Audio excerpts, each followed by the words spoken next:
मैं मियां आसिफ अली ते इस टाइम डेरा साहब गुरुद्वारे च असीं खड़े हां ते चढ़दे पंजाब तो आए हुए कुछ सिख यात्री साडे नाल है। की नाम है तुहाडा? अमनदीप तुहाडा की नाम? गुरलीन कौर।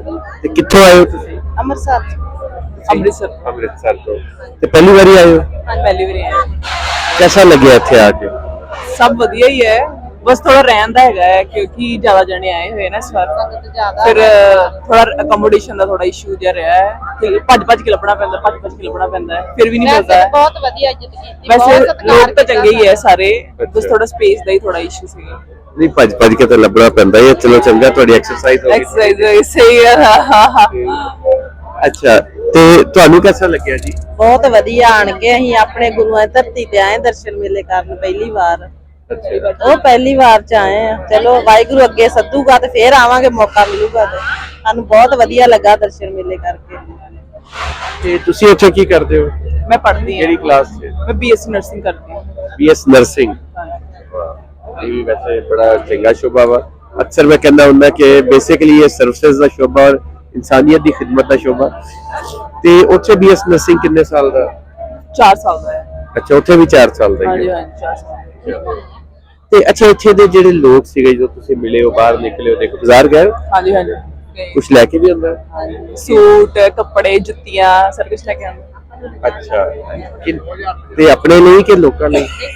अपने आले दुआले वाले नेबर्स ਲਈ ਜਿਨ੍ਹਾਂ ਨੂੰ ਪਤਾ ਹੈ ਵੀ ਅਸੀਂ ਗਏ ਆ, ਫਿਰ ਉਹ ਕਹਿੰਦੇ ਨੇ ਨਿਸ਼ਾਨੀ ਲੈ ਕੇ ਆਏ ਪਾਕਿस्तान ਦੇ, ਫਿਰ ਉਹਨਾਂ ਲਈ ਵੀ ਲੈ ਕੇ ਆਏ, ਆਪਣੇ ਲਈ ਵੀ। ਤੇ कैसे लगे लोग जो से बाजार में? लोग तो बड़े प्यारे हैं, बड़ी इज्जत करते हैं, बहुत प्यार करते हैं, गुड है सर। ਬੋਲਦੇ ਤੁਸੀਂ ਮਹਿਮਾਨ ਹੋ ਹਮਾਰੇ। अच्छा ਹਾਂਜੀ ਉਹ ਸਾਡੀ ਬਹੁਤ ਸੇਵਾ, ਹਰ ਕੋਈ ਭੱਜ ਕੇ ਕਿ ਇੰਡੀਆ ਤੋਂ ਆਏ ਆ, ਉਹ ਪੰਜਾਬ ਸੇ ਆਏ ਆ। ਤੇ ਅੱਛਾ ਤੁਸੀਂ ਆਣਾ ਸੀ ਜੋ ਆਉਣ ਤੋਂ ਪਹਿਲੇ ਕੀ ਸੁਣਦੇ ਸੀ ਪਾਕਿਸਤਾਨ ਦੇ ਹਾਲਾਤ ਕਿਵੇਂ ਦੇ, ਹੁਣ ਇੱਥੇ ਆ ਕੇ ਕਿਵੇਂ ਦੇ ਲੱਗੇ? ਕਹਿੰਦੇ ਤਾਂ ਹੀ ਸੀ ਡਿਵੈਲਪਮੈਂਟ ਨਹੀਂ ਹੈਗੀ, ਥੋੜੇ ਸਾਡੇ ਤੋਂ ਥੋੜੇ ਪਿੱਛੇ ਹੀ ਨੇ ਸਾਰੇ, ਕਿ ਵੀਜ਼ਾ ਲੱਗੂਗਾ ਤੇ ਫਿਰ ਬਾਹਰ ਹੋਰ ਕਿਤੇ ਜਾਇਆ ਨਹੀਂ ਜਾਣਾ ਹੈਗਾ, ਕੈਨੇਡਾ ਵਗੈਰਾ, ਤੁਹਾਨੂੰ ਪਤਾ ਹੀ ਆ। ਐਵੇਂ ਨਹੀਂ ਸੋਚਦੇ, ਬਟ ਅਸੀਂ ਨਹੀਂ ਸੋਚਦੇ ਐਵੇਂ, ਕਿਉਂਕਿ ਜੇ ਸੋਚਦੇ ਹੁੰਦੇ ਫਿਰ ਅਸੀਂ ਨਹੀਂ ਆਉਂਦੇ। ਤੇ ਇੱਥੇ ਆ ਕੇ ਕਿਵੇਂ ਲੱਗਿਆ ਉਹ ਡਿਵੈਲਪਮੈਂਟ ਵਾਲਾ ਜਿਹੜਾ ਮਾਮਲਾ ਸੀ? ਨਹੀਂ ਵਧੀਆ ਬਣੇ ਹੋਏ ਰੋਡ ਵਗੈਰਾ ਵੀ ਬਣ ਰਹੇ ਆ, ਕੁਝ ਬਣੇ ਹੋਏ ਆ, ਨਹੀਂ ਗੁੱਡ ਹੈ, ਇੰਨਾ ਜ਼ਿਆਦਾ ਨਹੀਂ ਹੈਗਾ ਵੀ ਬਹੁਤ ਜ਼ਿਆਦਾ ਡਿਫਰੈਂਸ ਹੋਵੇ, ਇੰਨਾ ਨਹੀਂ ਹੈ। ਹਾਂ ਅੱਛਾ ਤੁਸੀਂ ਮੋਟਰਵੇ ਤੇ ਸਫ਼ਰ ਕੀਤਾ ਹੋਣਾ ਵਾ ਜਦੋਂ ਪੰਜਾ ਸਾਹਿਬ ਗਏ, ਮੋਟਰਵੇ ਉਧਰ ਵੀ ਐਵੇਂ ਹੀ ਬਣੀ ਹੋਈ ਹੈ? ਇੰਡੀਆ, ਹਾਂ ਇੰਡੀਆ ਵੀ ਐਵੇਂ ਬਣੇ ਹੋਏ ਆ, ਵਧੀਆ ਬਣੇ ਹੋਏ ਰੋਡ, ਸਾਡੇ ਵੀ ਸਾਰੇ ਵਧੀਆ ਬਣੇ ਹੋਏ ਹਨ। ਤੁਹਾਡੇ ਉੱਥੇ ਗ੍ਰੀਨਰੀ ਜ਼ਿਆਦਾ ਹੈ, ਸਾਡੇ ਉੱਥੇ ਗ੍ਰੀਨਰੀ ਘੱਟ ਹੈ। ਅੱਛਾ ਗ੍ਰੀਨਰੀ ਘੱਟ, ਸਾਡੇ ਮਾਡਰਨਾਈਜੇਸ਼ਨ ਜ਼ਿਆਦਾ ਹੈ, ਇੰਡਸਟਰੀਲਾਈਜੇਸ਼ਨ ਜ਼ਿਆਦਾ ਹੈ। ਹਾਂਜੀ ਨਹੀਂ ਇੰਡਸਟਰੀ ਇੱਥੇ ਵੀ ਬਹੁਤ ਹੈ, ਪਰ ਕਿਉਂਕਿ ਸਾਡੇ ਕੋਲ ਪੰਜਾਬ 'ਚ ਰਕਬਾ ਬਹੁਤ ਜ਼ਿਆਦਾ ਵਾ, ਸਾਡਾ ਇੱਥੇ ਜਗ੍ਹਾ ਬਹੁਤ ਹੈ, ਇਸ ਲਈ ਉਹ ਫਿਰ ਘੱਟ ਲੱਗਦਾ ਹੋਵੇ। ਨਾਲੇ ਅਸੀਂ ਲਿਮਿਟਿਡ ਜਗ੍ਹਾ ਹੀ ਗਏ ਹੋਏ ਆ ਨਾ, ਵੀ ਗੁਰਦੁਆਰਾ ਤੇ ਗੁਰਦੁਆਰਾ, ਫਿਰ ਬਹੁਤਾ ਬਾਹਰ ਅਸੀਂ ਗਏ ਨਹੀਂ, ਫਿਰ ਸਾਨੂੰ ਜ਼ਿਆਦਾ ਪਤਾ ਨਹੀਂ। ਤੇ ਮੁੜ ਕੇ ਆਉਣ ਦਾ ਹੈ ਪਲਾਨ? ਆਵਾਂਗੇ ਜ਼ਰੂਰ ਜਲਦੀ। ਇਹਨਾਂ ਦੇ ਫਾਦਰ ਸਾਹਿਬ, ਉਹਨਾਂ ਨੂੰ ਬਹੁਤ ਸ਼ੌਂਕ ਹੈ, ਉਹ ਸਾਨੂੰ ਲੈ ਕੇ ਆਏ ਆ।